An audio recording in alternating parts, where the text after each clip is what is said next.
As the Utah Transit Authority prepares to lay tracks on the airport line out North Temple, an historic waterway flows underneath. 100 years ago, engineers sent City Creek underground into a massive tunnel.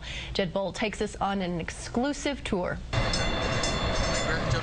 Trax trains will roll out North Temple in the years ahead and forever change the look of the street. I thought it would be dirty. Below the pavement, through the manholes, a journey into the past where City Creek flows towards the Jordan River. This creek provided pioneers their first source of water for drinking and crop irrigation.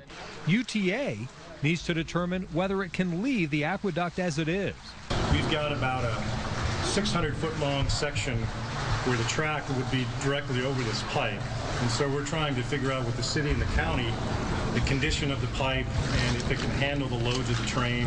The tunnel was built 100 years ago in 1909, 7 feet in diameter, more than 3 miles long. The concrete formed in place.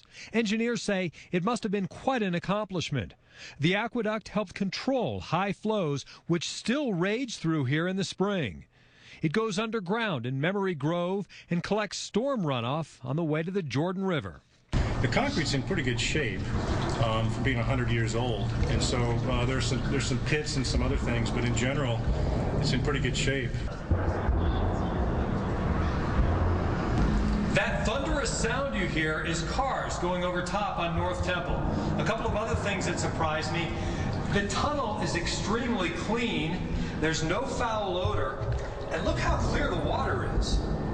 City Council member Carlton Christensen came along. He likes history and expects knowledge of the creek will help him in future discussions of the development of North Temple.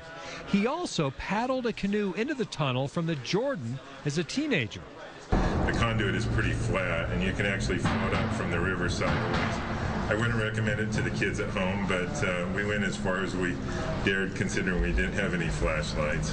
From the assessment so far, UTA may not have to do a thing to the creek. It's not so much an issue of can the pipe hold up the train, it's more of an issue if the pipe needs to be repaired in the future. We don't want to have to shut down our train line to get to it. Despite cosmetic showings downtown, City Creek will likely continue to flow out of sight under tracks. Jed Bolt, KSL 5 News, Salt Lake City. Quite an adventure. As for the airport line, you'll see more utility work in the months ahead. Next summer, you'll start to see rail bed and tracks under construction with completion targeted for 2012. Big weather